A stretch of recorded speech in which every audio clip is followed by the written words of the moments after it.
Welcome to qnawire. Hello there, this is Josh. We're going to be looking at this problem 44-1. So we have a pion that decays into two gamma rays, or gamma photons. Now, it's important to note that when we are dealing with this, the mass and photons do not have a rest mass, but they do have energy. So let's go ahead and look at this. So we can start here. Here's our pion. And it decays into, let's write this as 2 gamma. All right, the first part of the question asks about the energy. Now, we do have energy conservation.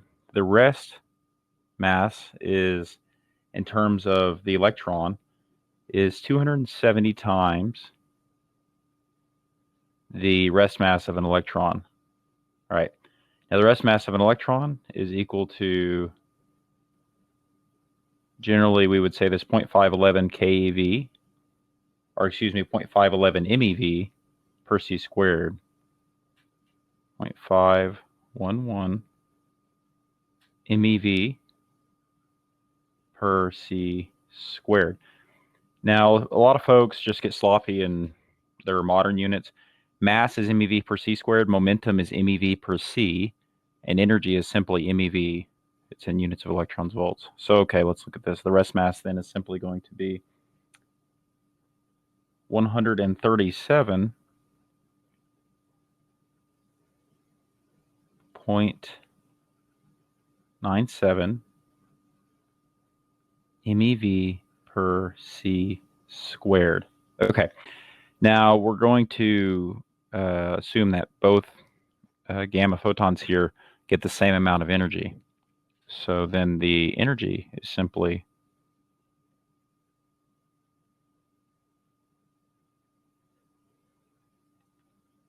the rest mass divided by 2 times c squared, because these are moving at the speed of light.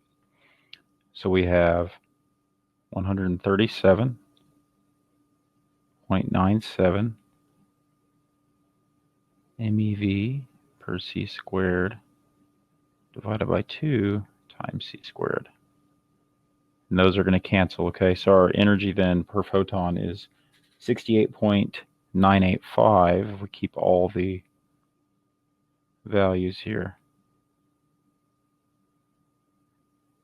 Mega electron volts.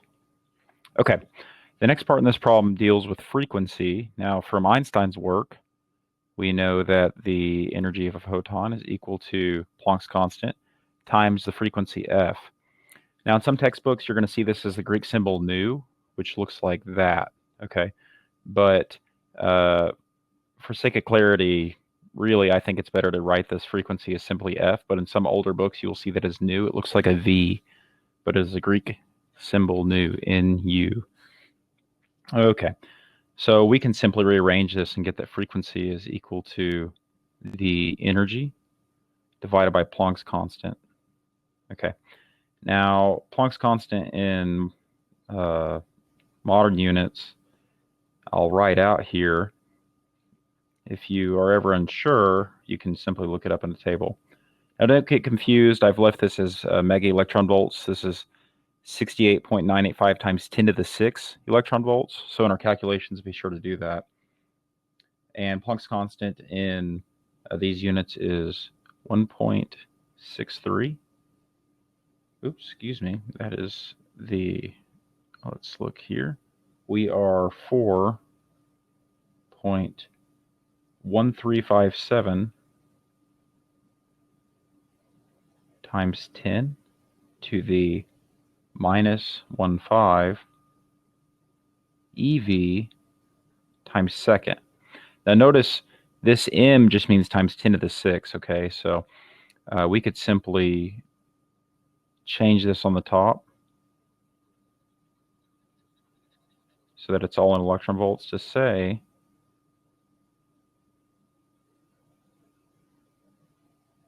times 10 to the 6 electron volts.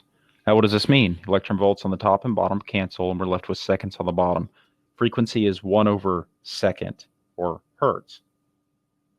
So when we solve this out, we get that this is equal to 1.67 times 10 to the 22nd hertz, or otherwise a very high frequency. All right, now let's think about this physically. If I have a very high frequency, I have a very small wavelength. And the relation for wavelength is generally noted as lambda. So wavelength is equal to your velocity divided by the frequency, but this is a photon.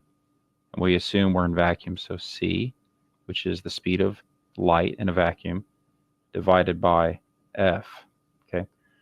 Now c is equal to 2.99 times 10 to the 8th meters per second, divided by the frequency of our previous problem. Now note we have meters per second on the top and frequencies in hertz are 1 over a second on the bottom, so we're going to be left with meters, which physically makes sense. A wavelength is the distance from one wave to the next. 1.79 times 10 to the minus 14 meters. Okay, now what part of the electromagnetic spectrum is this in? Simple. This is a gamma ray, very energetic. Thanks.